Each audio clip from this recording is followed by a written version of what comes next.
Hi folks, it's Bob again from Mountain Crest Farms. Today I want to talk about something that can kind of put you to a standstill if you're doing anything with wood around your homestead. Anybody that watches my videos knows I use a good bit of wood. That yurt back there over my shoulder, we heat it in the winter with wood. And if you watch my videos, you know that I like to smoke food. Smoked ribs, matter of fact, ribs is tomorrow night. Smoked ribs, pork butt for pulled pork, smoked brisket, and I don't want to offend anybody from Texas, but I'm telling you something. Smoked brisket is not barbecue. It is cooked barbecue style, but it is not barbecue. Pork, ribs, pork butt, that can be barbecue. But barbecue comes from a pig. Smoked brisket is smoked brisket, cooked barbecue style. But anyway, you know I use a lot of wood. Like I say, heating the yurt, and right here behind me in the back of the truck, you see some hickory I picked up the other day. When you do a lot of wood, you have to have a chainsaw. And when you have a chainsaw, you know something? This is bad. This is really bad. You know what that is right there? That is a dead Stihl 310 chainsaw. When you do a lot of stuff with wood, a dead chainsaw, it's bad news. Well, that one has a dead coil. It's not a dead coil, it's a critical coil. And put it in the shop, it's about $150 repair. I'm going to show y'all how to do that repair for about $12 to $15 in about 10 or 15 minutes. So hang around till after the intro. Come back and we'll look at how to repair a Stihl, not just a 310 either. An MS 310 is what I've got. But this is pretty much true of all Stihl chainsaws. So hang around and come back after the intro. See you then.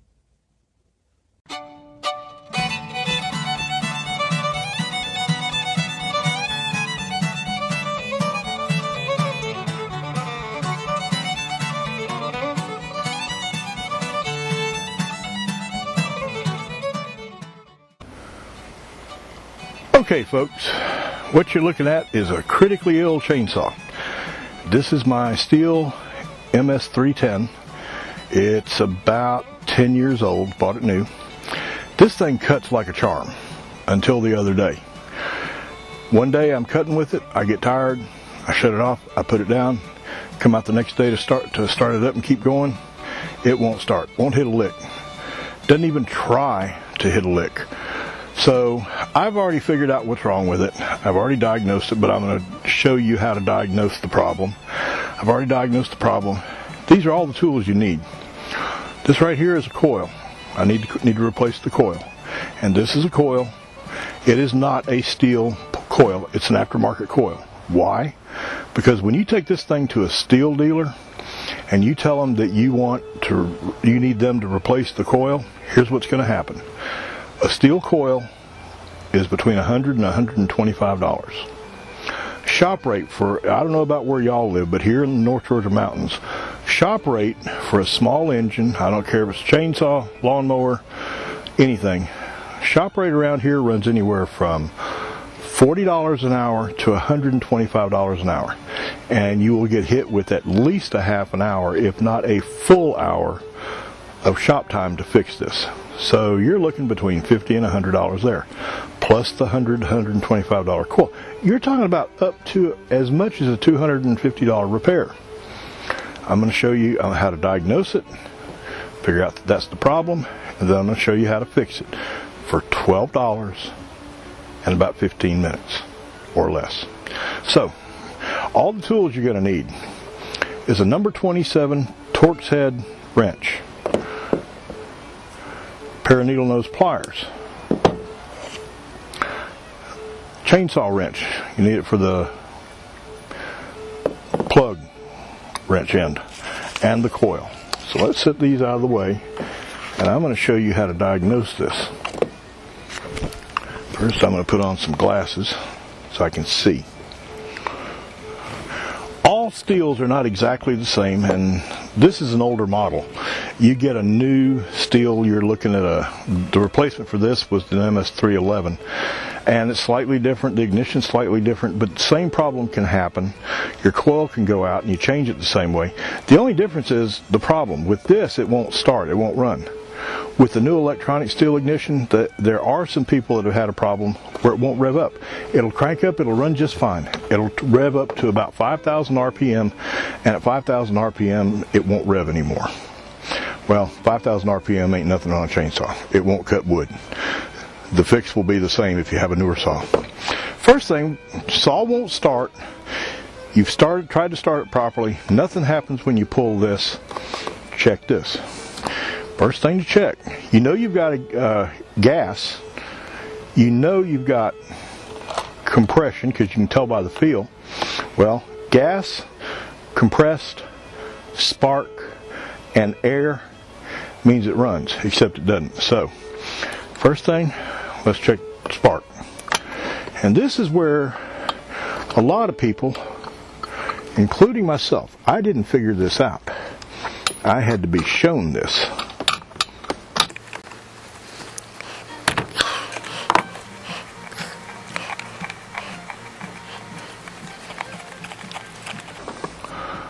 Pull your plug out, put it back in here, and ground it. And the best place to ground it is right there. You're on the block. And have it where you can see it. Right there. Pull your cord. I thought I had a working I thought I had a working ignition system, because when I did this, I had spark. What I learned the other day is you don't just need spark, you need good spark.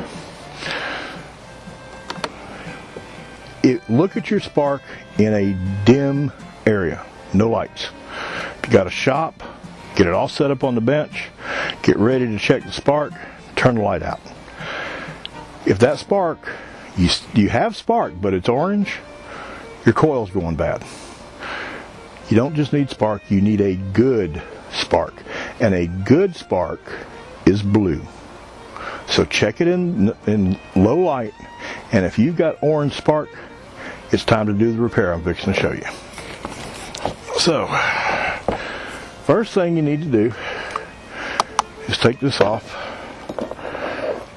This is a new Torx wrench set, and I hate it all. This is my first use on it, and I hate it already, but it's what I've got. So you got 4 screws here. Remove them.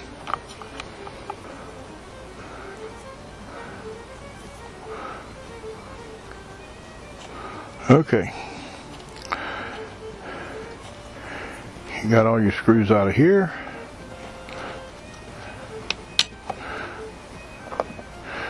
Take your starter off.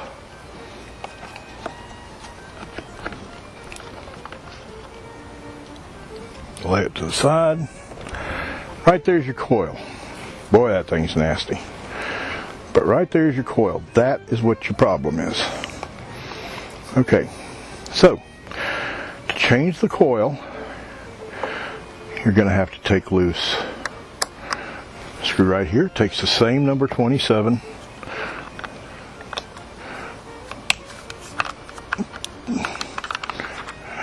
And God, this is a junk piece of Torx wrench. These 2 screws, take them loose.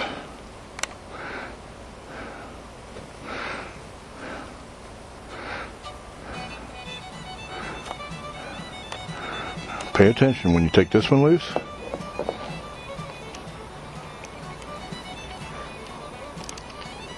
You got 2 wires on it.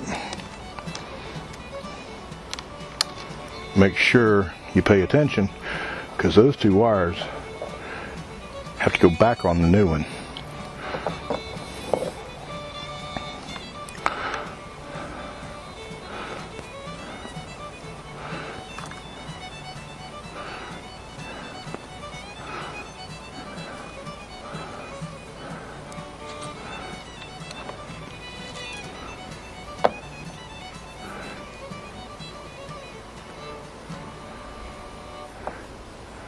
No wire, but that one does have a washer.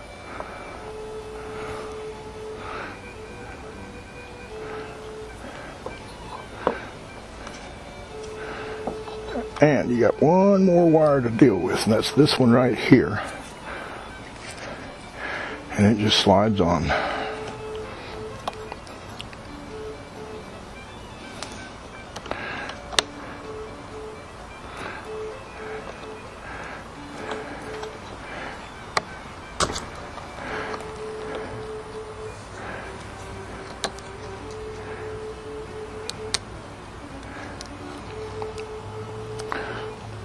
There. Oops. That broke off. That is why they send you extra wire. That will be this wire right here. The only thing is, I don't know exactly where it goes. We'll find out though. No, it goes on here, right there. We're going to have to find it where it goes up in the chainsaw. Now, you've got it loose at this point. What you do now, let's come back over here. Set your plug to the side. And here's the cringe part, because if you mess up here, there's no going back. It goes in the shop. Let's try this. This boot should pull off of the wire. Yep. And this is what goes on, what goes over your spark plug. Pull it off. Some places that you buy a coil from will send you another one of these, and some places won't. The spark doesn't come out to the end. Right here on this little spring, this is stuck in there touching the conductor on the inside, and that's how the spark gets it, so don't lose it. Okay, there's your plug wire. Sometimes if you can't get that boot, can't get this boot off, sometimes you have to cut the end off, which is not good, and I'll show you why in just a minute. Now, this should pull out because you've got your wires loose, except for, whoa, this one right here is the one I broke, right? No, that's the one I broke.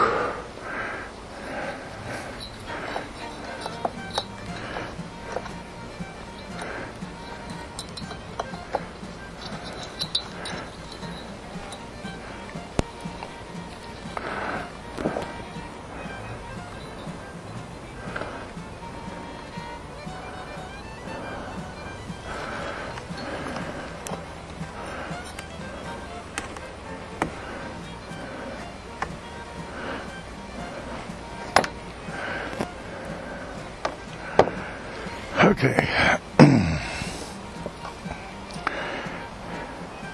Now there's the two wires that were under the one screw.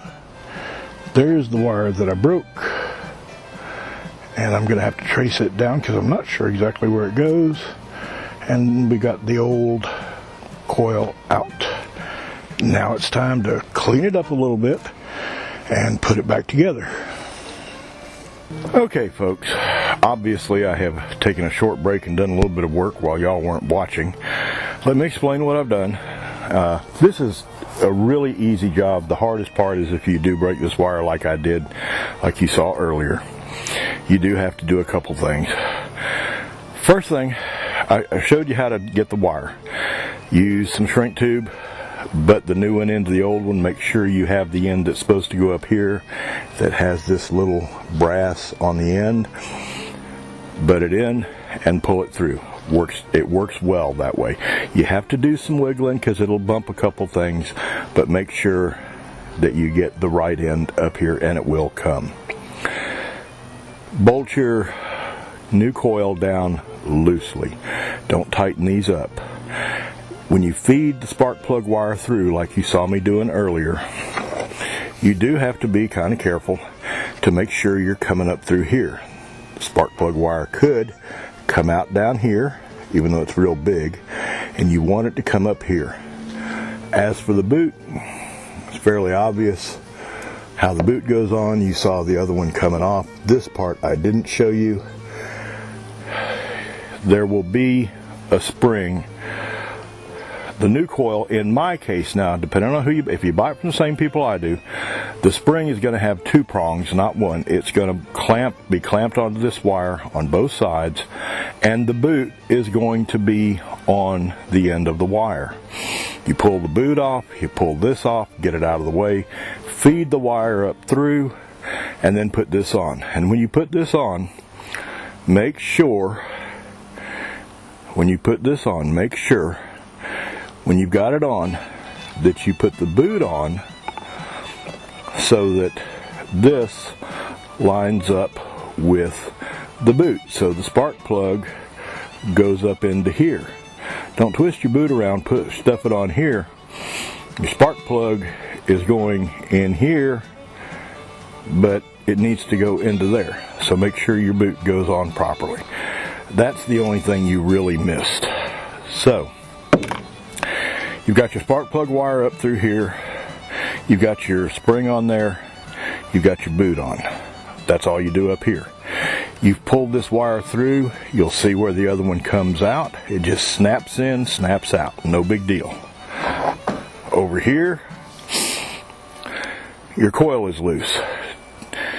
You can buy, and I'll have a link in the bottom, you can buy a special tool from Stihl that will gap this right. By gap, I mean you have the right distance between here and that magnet right in there, and the magnet on your flywheel. That gap has to be a certain distance or it's not going to run right. It can be too close, it can be too far. I'm not sure how much the tool is from Stihl, but based on everything else, it's probably a $25 tool. What is the proper gap without buying a $25 tool? 2 things. There's 2 possibilities. One, if you have some flashing around the house, roof flashing, any kind of flashing, that's the right thickness. If you don't, I know you've got a business card in your desk drawer, I always have some in my wallet. I had one in my pocket. With the magnet away from the coil, where the coil will move freely, you slide the business card right down in here between the fins and the new coil. You get it down in there, the coil is loose. When you bring the magnet around, that will suck this coil up against the business card or the flashing, or if you spend the money for the tool. At that point, you tighten these down. That's when it's gapped correctly. Snug these down, and you've done all of that. You're finished. All you have left to do at this point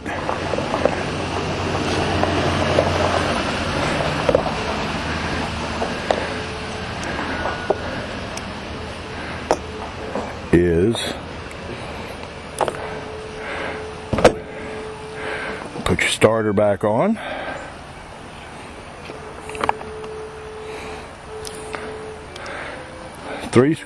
Four screws. I've only got 3. 3 of them are plain like this. One has this on it. The one that has this on it is what holds your chain brake.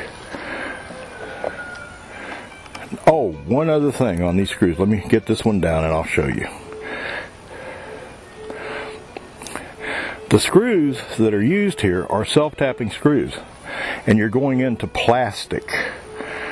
If you just start tightening down and they are crossed and it's not threaded, threads are not lined up right, it'll go anyway. It'll cut you some new screws. So you back it up until you feel it fall into the right spot, and then you go and you are following the old threads. If you don't do it this way, you're liable to cut new threads on top of old threads, and you're going to wind up having to get a tap and die set, and you're going to wind up having to tap out some new, bigger threads. When you only have 3 screws like I do, which is not a good idea, and I am going to get a replacement, when you only have 3, leave this one out. Put the other ones in. Actually, you can leave either one of the bottom ones out. I leave the front one out. The reason it matters, this one needs to be in and tight because of your chain brake. I'll do another video about chain brakes. I'm 63 and I've been running chainsaw since I was in my teens. Hate chain brakes with a passion. Cuss them all the time ever since they came out on saws. Threatened several times to disable the chain brakes on saws I've had. I've changed my mind on chain brakes. I still hate them, but I'll never even consider disabling them again. And I'll do a video one of these days and explain just exactly what it is they do and why I won't ever even consider disabling one again. What you do is up to you. I am not a professional. I take no responsibility for what I'm telling you, but I am telling you that you don't even need to consider disabling a chain brake. Anyway, why do I say always replace the top two? If you have to leave one out, leave a bottom one out. This one because of the chain brake. This one, all your stress on this is right here when you pull to start. There's no stress down here, not as much stress, not near as much stress down here on the bottom. These just hold it in place. So always replace your top ones. You're screwing into plastic, so don't screw them in too tight.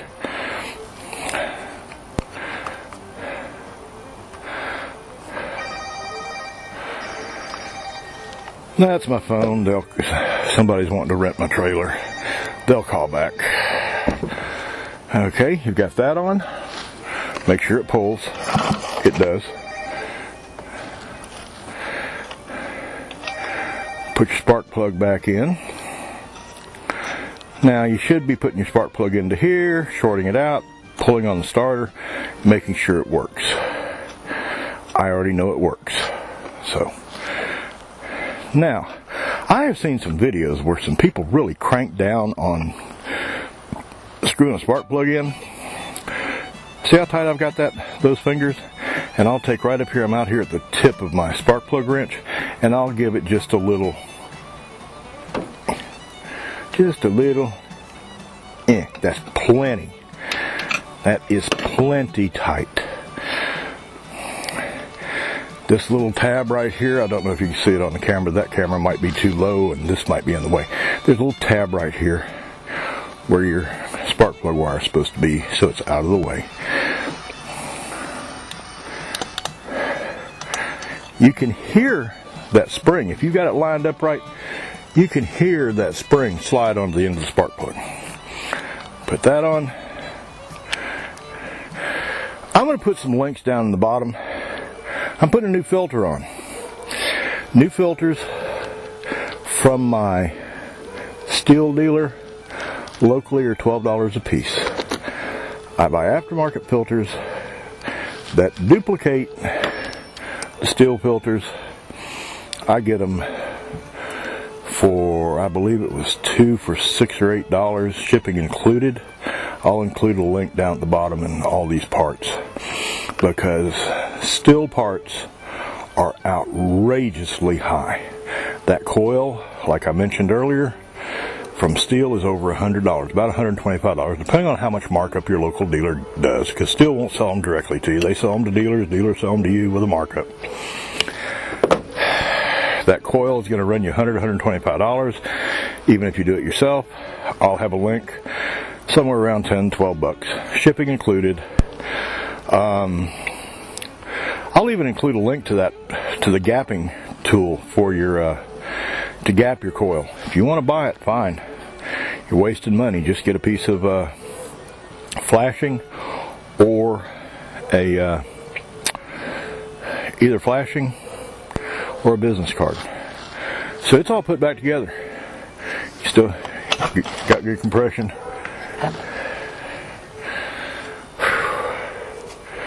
Put your cover back on, and you are done. Make sure this still works. Goes up, yep, turns off. And that's it. So, let's crank this bad boy up and make sure I did it right and it runs good. See you in just a minute in another section.